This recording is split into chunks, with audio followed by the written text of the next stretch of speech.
देखिए कितना बड़ा आरोप है। नेता प्रतिपक्ष हैं, उन्हें अपने शब्दों की, भाषा की मर्यादा का ज्ञान होना चाहिए। अगर यह आरोप लगाना, तो क्या इस पार्लियामेंट्री डेमोक्रेसी में ये जिस तरह का आरोप लगा रहे हैं, देश की जनता उन्हें जनादेश दे रही है। तो उसका निर्मला सीतारमण जी ने जवाब दिया कि 2013 में जब एक WTO में जो एग्रीमेंट किया, जिसमें हमारा मक्का, जिसमें हमारे किसानों के अनाज की स्थिति थी, और ये था कि राशन की दुकानें बंद हो जाएंगी, किसी को फ्री राशन नहीं मिलेगा। तो 2017 में उसको मोदी जी ने उस फैसले को बदला है। तो फिर क्या हुआ? उस समय कांग्रेस गवर्नमेंट ने क्या अपनी अस्मिता को गिरवी रख दिया था, या सरेंडर कर दिया था, या देश में दिया था? या फिर सरमल शेख में जो फैसला कांग्रेस यूपी की सरकार ने लिया था।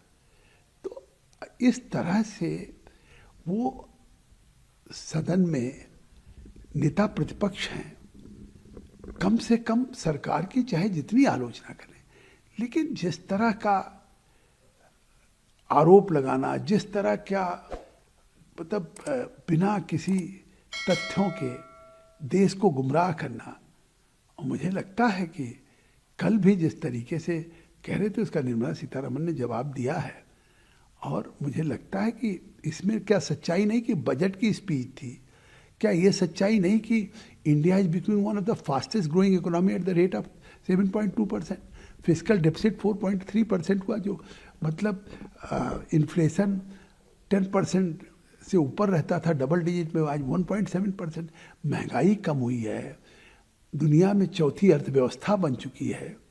ये सच्चाई को अगर वो किसी सबूत के आधार पे कहे नहीं ये नहीं है उपलब्धियां, तो इस पे कह नहीं सकते। देश की उपलब्धियों का ब्यौरा तो दुनिया के सामने है कि भारत ने कोविड के बावजूद जिस तरह से अपनी अर्थव्यवस्था को दुनिया में 11वें पायदान से चौथे पायदान पे लेके आए हैं। तो अब अगर वो नहीं है, तो इस तरह से केवल भारत को बेच दिया, या किसी तरह से मतलब कुछ डर गए मोदी जी आंख नहीं मिला सकते, तो मुझे लगता है एक नेता प्रतिपक्ष का ये भाषण है, ये तो सड़क के किसी मतलब मवाली का भाषण हो सकता है। आप सर आसन पे बैठे थे, वो जिस तरीके से बातें कर, संसदीय जो कार्य मंत्री हैं किरण रिजिजू ने भी कहा कि वो पार्लियामेंट को मिसलीड कर रहे थे। आप कैसा फील कर रहे थे उस समय? आपको भी 2-4 बार उन्होंने रोका?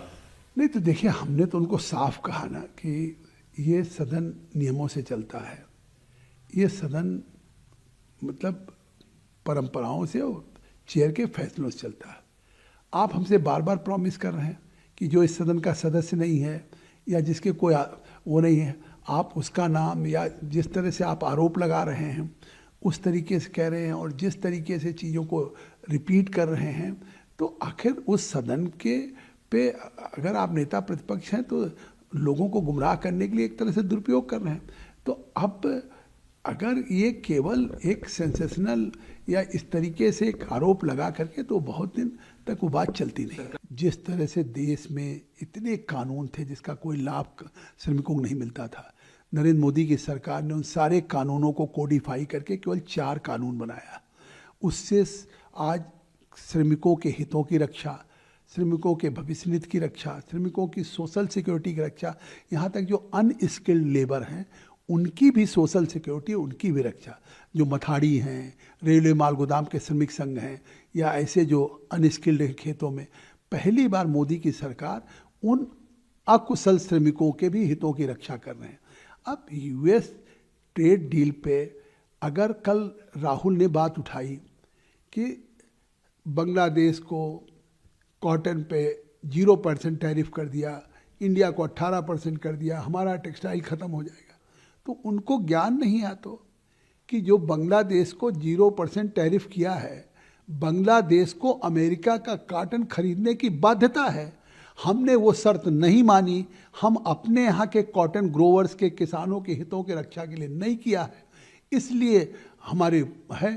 तो इससे साफ है कि इंडिया US की जो ट्रेड डील हुई है, उसमें भारत सरकार ने अपने किसानों के, चाहे कॉटन ग्रोवर्स हों, चाहे और वीट के हों, चाहे राइस के हों, या चाहे फिशरीज में हो, हॉर्टिकल्चर में हो, उनके सबों के हितों पे कोई समझौता नहीं किया।